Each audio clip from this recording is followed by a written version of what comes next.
Padre glorioso, venimos delante de tu presencia, dándote a ti, Padre Santísimo, toda la honra y toda la gloria. Reconocemos que tú eres el único que puede revivir nuestro espíritu, aún de los que no se los has revivido y que siguen muertos espiritualmente. Manifiéstate en ellos, te lo pedimos, para que puedan ser nacidos de nuevo y tener una comunión, una relación íntima espiritualmente contigo. Te pedimos que tú te manifiestes y que tu santa voluntad se lleve a cabo hoy como siempre. Te lo pedimos en el nombre de Cristo Jesús. Amén. Bien, entonces, en el verso 25 del libro de Romanos capítulo 15 dice: pero ahora voy a Jerusalén para el servicio de los santos. Hay que recordar que Pablo tenía muchas ilusiones, muchas ganas, anhelaba de ir a Roma. En el viaje a Roma que él estaba planeando, él también tenía ganas de ir a España a visitar a los hermanos, es decir, a los judíos que vivían en España. Pero dice en el verso 25 que primero, ¿verdad? Ahora él iba a Jerusalén para el servicio de los santos. Hay que entender claramente que este servicio de los santos no es un culto que se le hacía a los muertos o a los santos muertos, como muchos conocemos hoy en día que hay santos, lo cual multitud de gente les hace culto, les prenden veladoras, los veneran, que desafortunadamente la veneración es sinónimo de adoración. Cuando alguien le está haciendo un culto de veneración a un santo, es igual que estarlo adorando. Esto no es lo que se refiere a Pablo. El servicio que se da a los santos indica que es a las personas vivas, que era lo que Pablo quería ir a administrarles, ir a darles a saber lo que Dios estaba haciendo con Pablo, cómo lo estaba usando y cómo a través de ese llamado que Dios le hizo a Pablo, él fue y anduvo visitando muchas congregaciones, mejor conocidas como sinagogas. A eso se refiere. Entonces, simplemente para ilustrar un poco más, santo significa apartado para Dios o consagrado a Dios. Por eso es que Dios es santo. ¿Sí? Entonces, en el verso 26 dice: pues Macedonia y Acaya han tenido a bien hacer una colecta, contribución para los pobres de entre los santos que están en Jerusalén. ¿Ven que claramente es la palabra? O sea que la cooperación que se hizo de juntar dinero no era para los santos muertos. Dice que era para quienes, para los pobres, ¿verdad? De entre los santos que están en Jerusalén, personas vivas. Desafortunadamente hay una religión, una doctrina falsa que se encarga de enseñar que este verso, se refiere de ofrendar dinero para los muertos, ¿verdad? O sea, los santos, que esta religión falsa los nombra santos cuando en realidad no son santos. Entonces aquí está hablando de personas vivas, de personas pobres que están entre quienes están entre los santos, ¿en dónde? En Jerusalén, ¿verdad? Por lo tanto, vean lo que dice en el 27, si tuvieron a bien hacerlo, y a la verdad que están en deuda con ellos, porque si los gentiles han participado de sus bienes espirituales, también están obligados, ¿verdad?, a servir a los santos en los bienes materiales. Entonces aquí está haciendo una aclaración Pablo de que ya que los gentiles, que somos nosotros, que no tenemos linaje de Israel, ¿verdad? ¿Qué es lo que dice?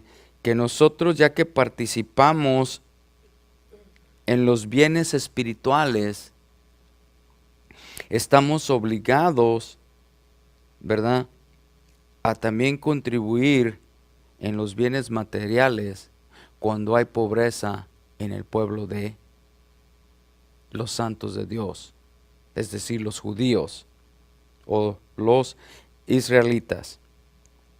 Entonces aquí vemos bien claro que aparte de ser una obligación, si no lo queremos tomar como una obligación, entonces puede ser que más bien es nuestra responsabilidad, ¿sí? Porque Dios Él requiere de que nosotros seamos responsables. Por lo tanto, es nuestra responsabilidad estar continuamente haciendo oración por el pueblo de Israel, por la paz de Israel, porque nuestro Señor Jesucristo nos lo pidió. ¿Sí? Entonces, descartemos la palabra obligación y mejor usemos la palabra responsabilidad. ¿Sí? Y de esa forma vendrán más bendiciones a nuestras vidas. En el verso 28 dice, así que cuando haya cumplido esto y les haya entregado esta ofrenda, iré a España, llegando de paso a verlos. La razón por que Pablo quería ir a Jerusalén es a darles a conocer lo que cómo Dios estaba obrando, y aparte a llevarles una ofrenda porque había mucho pobre en Jerusalén. ¿Sí? Pero él de ahí, habiendo cumplido eso, él quería pasarse a España para luego pasarse a Roma. Y vamos a ver qué es el plan que Dios tenía para Pablo en este viaje, porque de seguro que si Pablo tenía en su corazón ir a Roma, es porque Dios le puso ese deseo de ir a Roma. En el verso 29 dice, y sé que cuando vaya con ustedes, iré en la plenitud de la bendición de Cristo. ¿Cuántas veces nosotros tenemos la plenitud o la plena confianza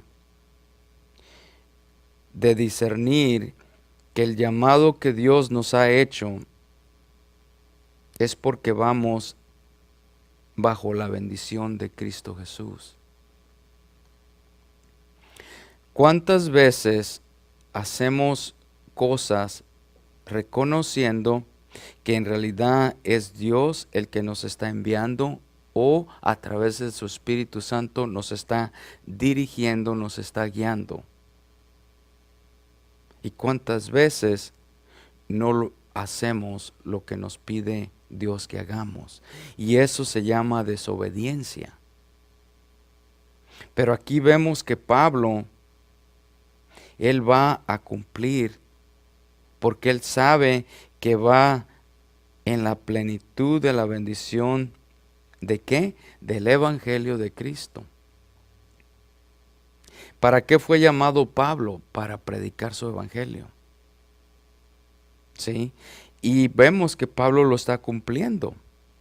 En el verso 30 dice, les ruego, hermanos, por nuestro Señor Jesucristo y por el amor, vean lo que dice, y por el amor del Espíritu, que se esfuercen juntamente conmigo en sus oraciones. ¿A quién? A Dios por mí. Esto indica que que Pablo nos está pidiendo el apoyo en oración, ¿verdad? Que juntamente con él le oren a Dios. Ahora bien, en este caso ya no le aplica a Pablo, pero es el ejemplo, es la inspiración del Espíritu Santo que nos está dejando esto escrito, que nosotros nos debemos unir, tanto congregación como pastores, juntos esforzarnos a estar haciendo continuamente oración los unos por los otros. Es muy importante y muy necesario el estar continuamente en oración por la salvación, por el avivamiento de nuestros seres queridos, de nuestros familiares, aún de nuestros enemigos. ¿Se pueden imaginar por un momento si nosotros hacemos oración por la salvación de nuestros enemigos y Dios se llegara a manifestar en ellos, o cuando se llegue a manifestar en ellos,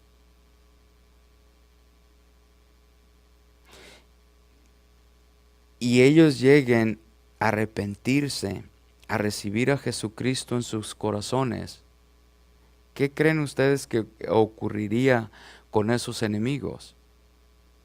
Ya no serían enemigos, pero serían ¿qué? Hermanos en Cristo Jesús. ¿Ven por qué Jesucristo dijo que hiciéramos oración por nuestros enemigos? ¿Que oráramos por nuestros enemigos?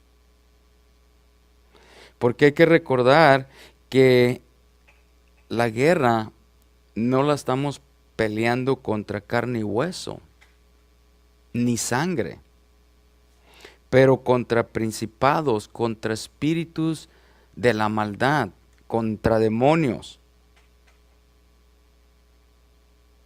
Y esa enemistad que existe entre seres humanos es precisamente por la falta de amor, ya sea de un lado o ya sea del otro lado. Es por la falta del dominio espiritual que debe de existir en el ser humano. ¿Por qué razón mató Caín a Abel? ¿Verdad? Cuando Dios le dijo, antes de que él hiciera eso, le dijo Dios a Caín que el pecado lo acechaba y que el deseo del pecado era por Caín. Lo que eso indica que el pecado tiene un deseo de destruirnos, porque dice que el pecado, una vez que da nacimiento en nosotros, nos lleva ¿a qué? A la muerte. Entonces aquí vemos que es tan necesaria la oración, es tan necesario estar en coinonía, que indica comunión con Dios. Verso 31 dice, para que sea librado de los que son ¿qué? Desobedientes. Entonces, lo que les estoy diciéndoles, lo que les acabo de declarar, es de que si no estamos en comunión con Dios, si no estamos continuamente orando por nuestros enemigos, por la salvación del prójimo? Entonces, ¿qué interés tenemos en la salvación de otra persona? Porque nosotros deberíamos de tener ese interés en la salvación de otra persona, porque ¿quién de ustedes que tiene una relación con Dios, que continuamente está en comunión con Dios, que el Espíritu Santo lo está guiando, le está enseñando las cosas que le agradan a Dios y que practica continuamente una vida de obediencia? ¿Quién de ustedes no desea la salvación de su prójimo, de su hermano, de su hermana, de sus tíos, de sus primos, de sus enemigos? Porque hay que recordar que antes de que nosotros fuéramos salvos, se nos consideraba como enemigos de Dios. Y Dios en su misericordia se manifestó lo bueno, lo bondadoso, mostró su bondad en nosotros o manifestó su bondad en nosotros, y eso nos llevó al arrepentimiento. Y si Dios nos quiere usar para hacer oración, intercesión por la salvación de otra persona, de otro ser humano, debemos de hacerlo. Porque yo no sé ustedes, pero el participar en oración para que las cadenas de una persona que vive atormentada, esclavizada por el poder de Satanás, se rompan esas cadenas y la libertad de Dios se manifieste en esa alma, yo considero que no debe de haber un gozo más grande que el ver que una persona sea liberada, que sea libre de la esclavitud, del poder de Satanás. Por eso vean lo que dice, vuelvo a leer el verso 31, para que sea librado de los que son ¿qué? Desobedientes, indicando incrédulos en Judea, y que mi servicio a Jerusalén sea aceptable. ¿A quiénes? A los santos. Así como Dios nos consideraba enemigos y ya no somos enemigos, ahora imagínense nuestros enemigos que ya no sean nuestros enemigos. ¿Y quiénes son nuestros enemigos?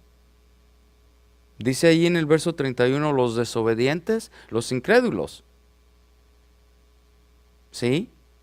Verso 32, y para que con gozo llegue a ustedes por la voluntad de Dios y encuentre confortante reposo con ustedes. Coinonía, comunión con los santos. Entonces, en el verso 33 dice, Dios de paz esté con ustedes, Dios de paz esté con todos ustedes. Amén. Vean lo interesante cómo Pablo termina este capítulo, ¿verdad? Con un amén. ¿Qué significa amén? Así sea, o que se cumpla así. Ahora pasamos al capítulo 16 verso 1 del libro de Romanos. Y luego nos dice Pablo, les recomiendo a nuestra hermana Febe, diaconisa de la iglesia en Cencrea. ¿Qué indica eso? ¿Diaconisa? ¿O es diaconisa o diaconisa? Diaconisa. Diaconisa, gracias. Eso indica que una mujer puede servir en los servicios de la iglesia, ¿verdad? Puede ser parte del ministerio. Creemos que la mujer juega un papel muy importante en el ministerio de Dios. Y por eso se le da su lugar tal y como cual. Y vean lo que dice Pablo, les recomiendo. Y la palabra es recomiendo, no es la muy buena traducción. Lo que Pablo está diciendo, háganse cargo. Sí, háganse cargo de nuestra hermana Febe.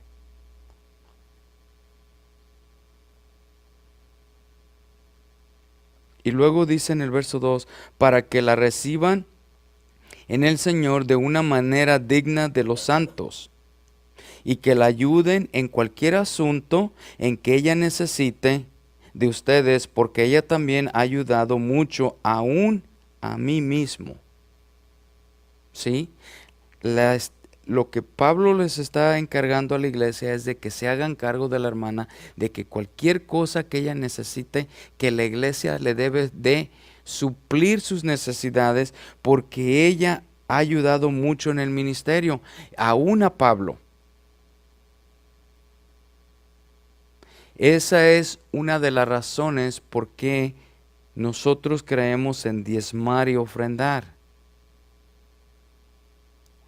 Porque hay ciertas responsabilidades que como congregación se tienen acerca de ciertas personas que ayudan en el ministerio. ¿Sí? En el verso 3 dice, saluden a Priscila y Aquila, mis colaboradores en Cristo Jesús. Priscila, la esposa de Aquila. Predicaron juntos Pablo y ellos, ¿verdad? Y también vemos, ¿verdad?, que trabajaron juntos. No lo dice aquí, pero hay otra parte donde describe que ellos trabajaban juntos, predicaban, laboraban en el ministerio de Cristo Jesús juntos.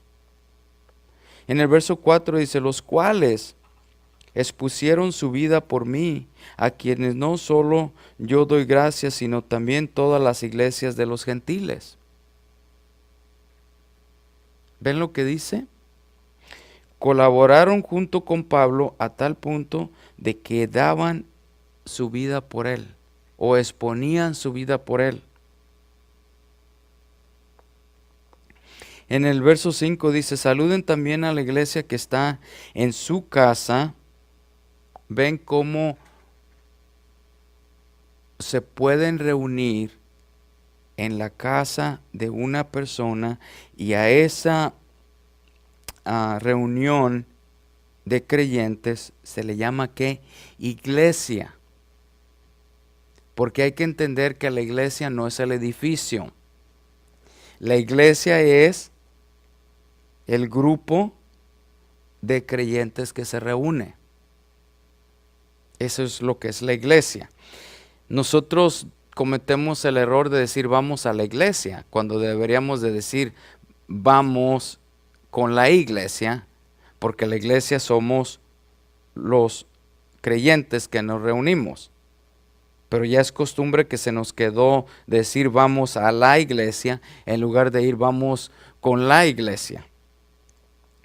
Pero en fin, eso no cambia que la realidad es de que la iglesia somos el grupo de creyentes que nos reunimos a ofrecerle un culto, un servicio a Dios. Y luego dice, saluden a mi querido hermano Epeneto, que es el primer convertido en Cristo en Asia Occidental. ¿Sí? Lo que Pablo está diciendo que Epeneto fue el primero que recibió a Cristo Jesús cuando Pablo testificó de ese hecho.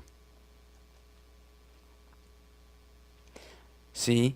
O fueron los primeros frutos que el Espíritu Santo le enseñó a Pablo del ministerio que Dios le llamó a Pablo a hacer.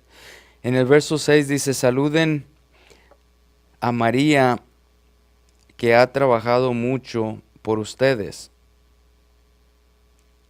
Aquí no sé si esta María está refiriéndose a la mamá de Jesucristo, está refiriéndose a María Magdalena o está refiriéndose a otra María. Pero el asunto es de que Pablo dice que le saluden a María, que también ha trabajado mucho en el ministerio. Otra mujer entregada al ministerio. Verso 7. Saluden a Andrónico y a Junías, mis parientes y compañeros de prisión, que se destacan entre los apóstoles y quienes también vinieron a Cristo antes que yo. Vemos que Pablo se está despidiendo en su carta que fue enviada a los romanos, aclarando que no se trata a los romanos de que hoy en día se les conoce como los italianos. Esta carta fue enviada a los judíos que vivían en Roma, ¿sí? Y por eso se llama esta carta la carta de los romanos. En el verso 8 dice, saluden a Amplias, mi querido hermano en el Señor. ¿Sí? Indicando que es hermano en la fe. Verso 9, saluden a Urbano, nuestro colaborador en Cristo, y a mi querido hermano Estaquis.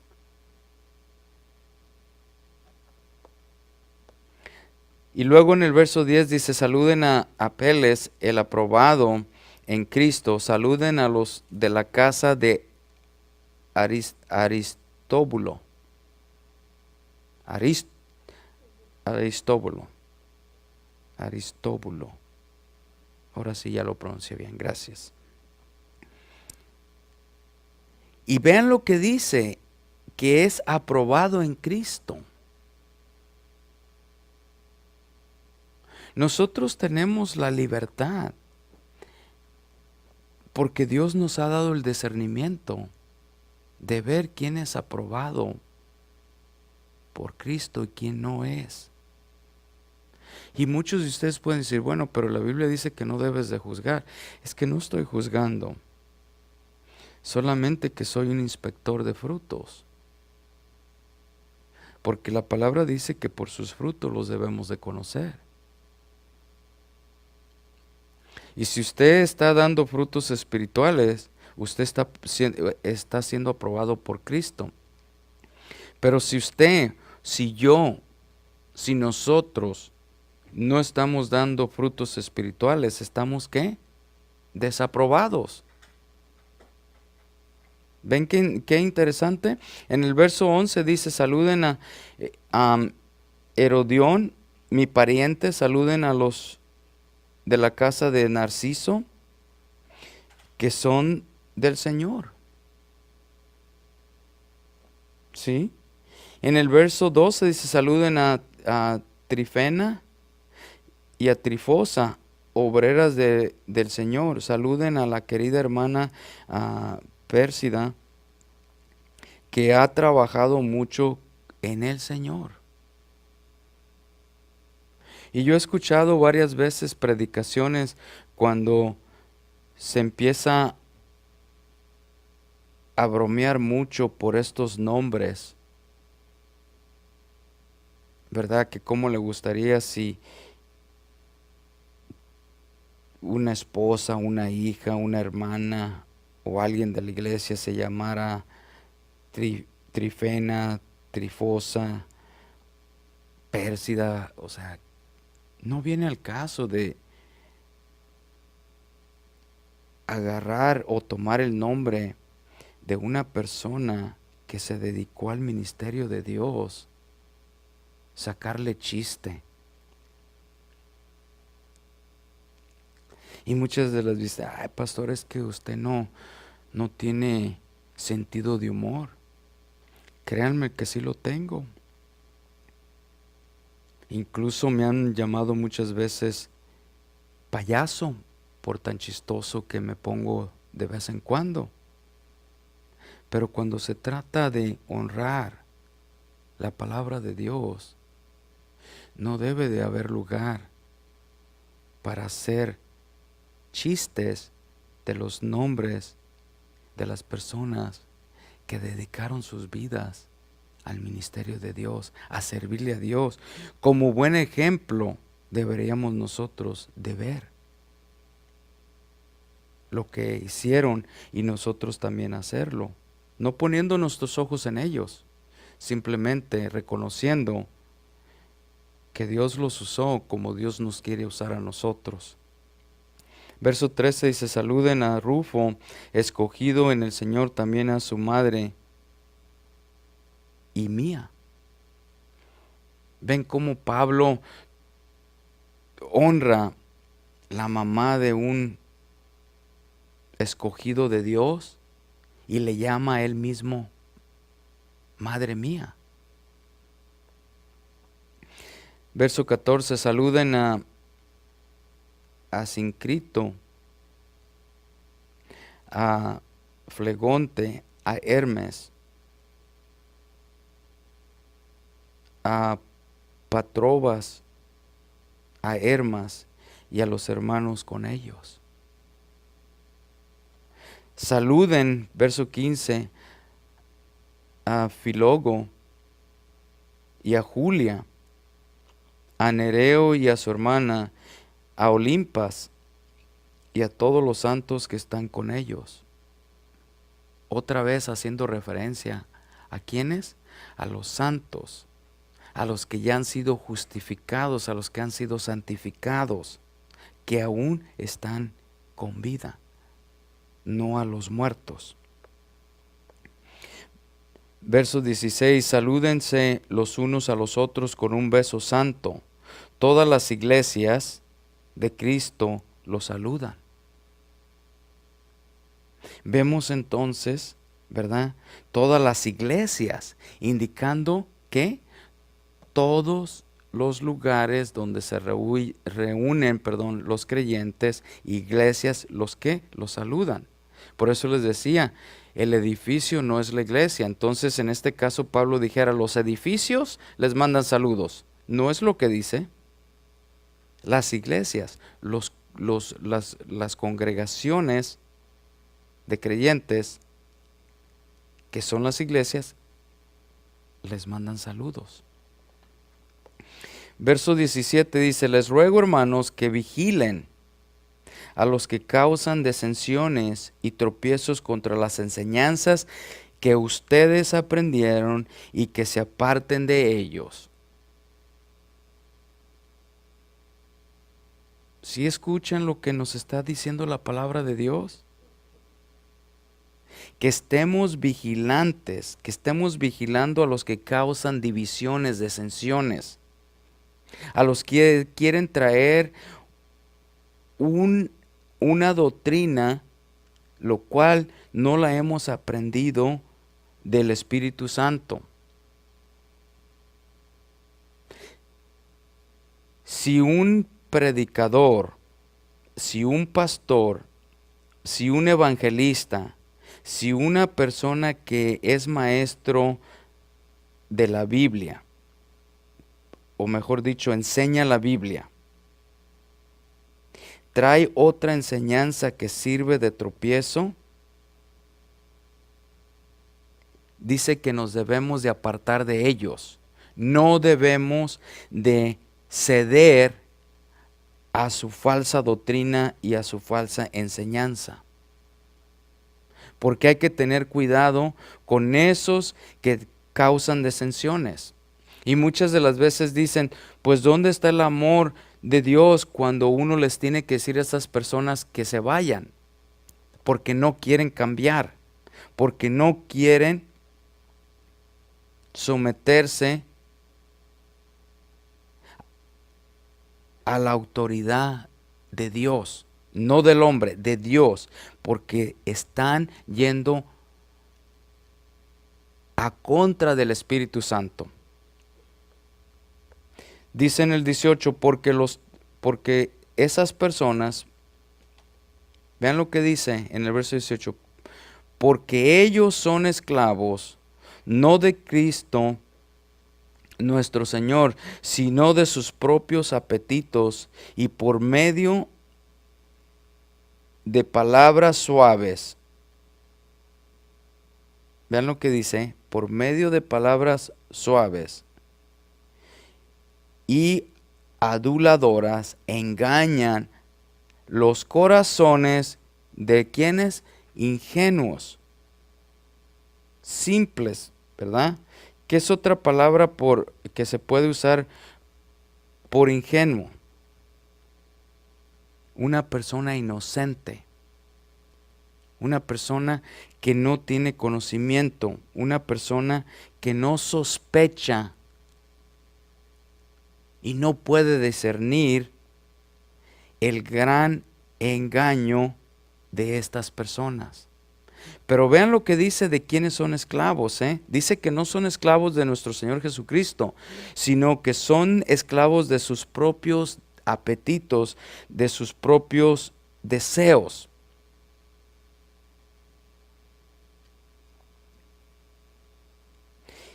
Y usan palabras suaves, aduladoras. ¿Para qué? Para engañar. Para engañar a los corazones que están faltos de conocimiento, de discernimiento. Eso es increíble porque lo vemos por todas partes. En el verso 19 dice, porque la noticia de la obediencia de ustedes se ha extendido a todos. Por lo tanto, me regocijo por ustedes, pero quiero que sean sabios para lo bueno. Y luego dice, inocentes para lo malo. Entonces, pudiera decir alguien, entonces Pablo se está contradiciendo, porque aquí está diciendo, ¿verdad?, que estas personas que solamente quieren llenar su propio estómago, sus apetitos, ¿verdad? Dice que engañan a los corazones ingenuos, de poco conocimiento. Pero acá dice que entonces dice que debemos de ser inocentes para lo malo. Claro que lo dice así y no hay ninguna contradicción, porque dice que debemos de ser ¿qué? Sabios para lo bueno. Y cuando usted es sabio en lo bueno, inmediatamente tiene el discernimiento de reconocer cuando alguien trae algo malo o le presenta algo malo o lo quiere engañar. Y entonces, por la sabiduría que se manifiesta en usted, no va a permitir que una persona lo contamine con lo malo. Por eso hay que ser inocentes a lo malo, no dejarnos contaminar de lo malo, como hoy en día vemos la gran contaminación de todo lo malo. Verso 20 dice, y Dios de la paz aplastará pronto a Satanás debajo de los pies de ustedes. La gracia de nuestro Señor Jesucristo sea con todos ustedes. Muy pronto simplemente implica que cuando Dios nos da el dominio de Jesucristo y somos guiados por el Espíritu Santo, entonces ya no somos esclavos de Satanás, sino que somos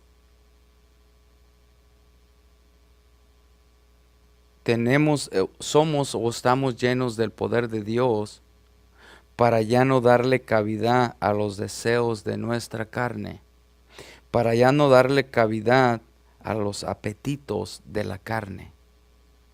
¿Sí?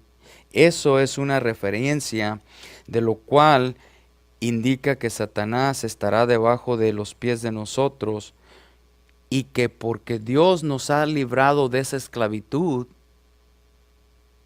y nos fortalece, entonces le demos a Él toda la gracia,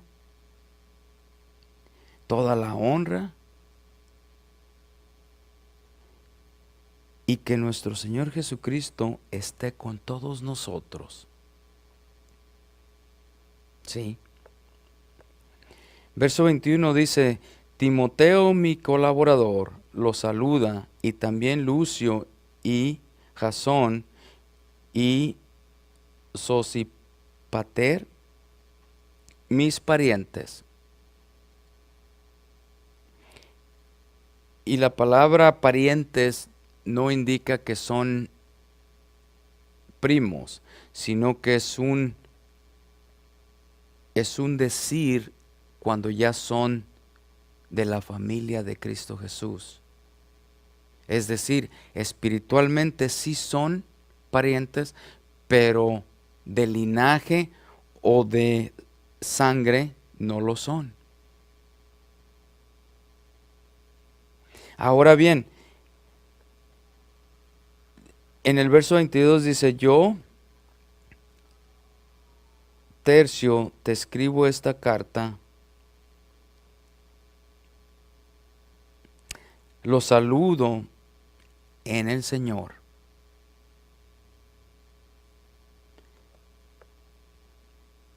En el verso 23 dice, Gaías, hospedador mío y de toda la iglesia, lo saluda. Erasto, el tesorero de la ciudad, lo saluda, y el hermano Cuarto.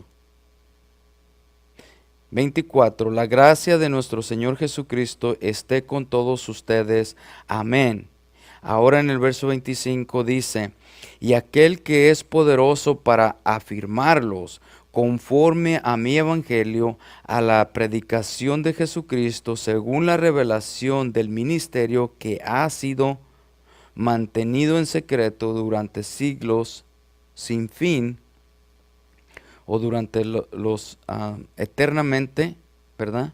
Que ha sido mantenido secreto eternamente porque una eternidad parece cuando estamos pasando por situaciones o estamos viendo el tiempo de que parece eternamente, pero en realidad no es así.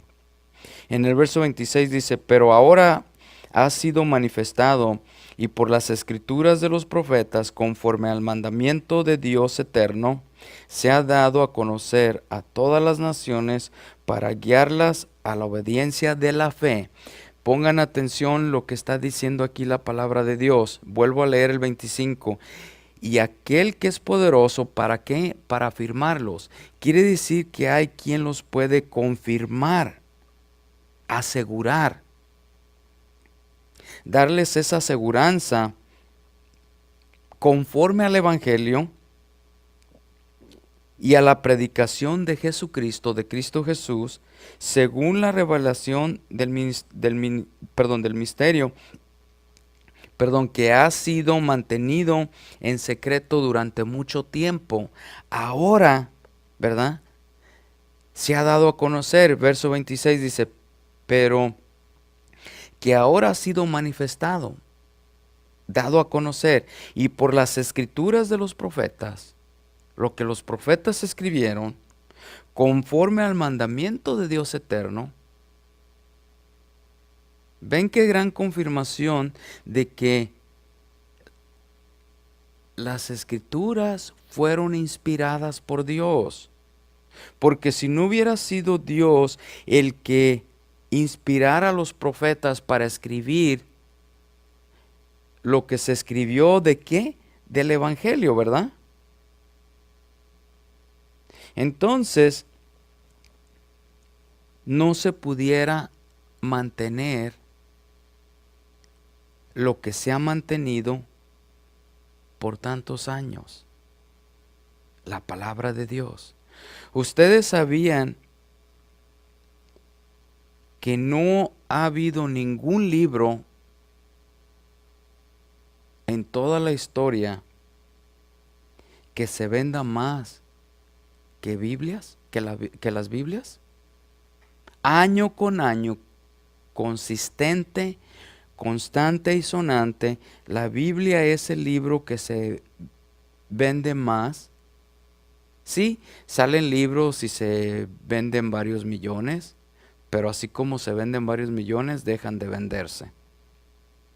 Y la Biblia, año con año, constantemente sigue vendiéndose por millones más que ningún otro. Entonces dice, ¿verdad?, que las escrituras de los profetas, conforme al mandamiento de Dios, conforme a la inspiración de Dios,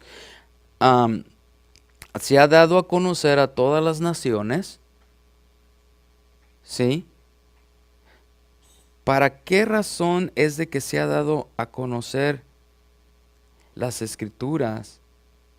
Para guiar a las naciones a la obediencia de la fe. Porque si usted tiene una fe y seguido se escucha cada quien su fe, pero si usted no tiene la fe como Dios la estableció o como Dios la ordenó, entonces usted no está caminando en obediencia y se está engañando.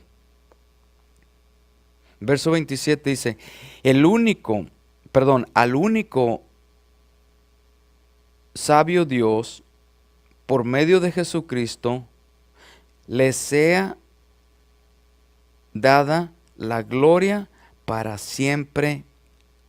Amén. Al único. No hay ningún Dios, no hay nadie fuera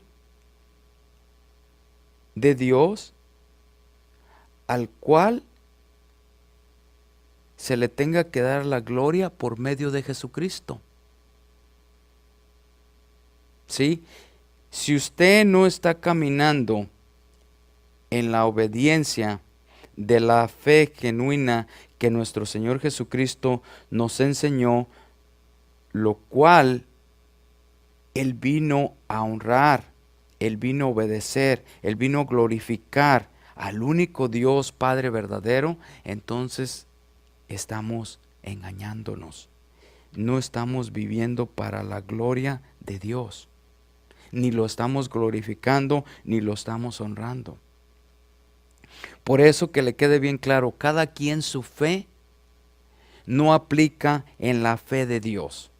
¿Es la fe de Dios o no es ninguna otra fe? Imagínense que Jesucristo nos hubiera dicho cada quien su fe, entonces sí pudiera aplicar, pero Jesucristo no nos vino a enseñar cada quien su fe. Jesucristo nos vino a enseñar la fe que tenemos que tener en Dios, que debemos de creer en Él por medio de ¿qué? De la fe. A esa fe es la fe establecida por Dios, no por el hombre. Y cada quien su fe es la que el ser humano, el hombre, ha establecido, lo cual trae deshonra a Dios.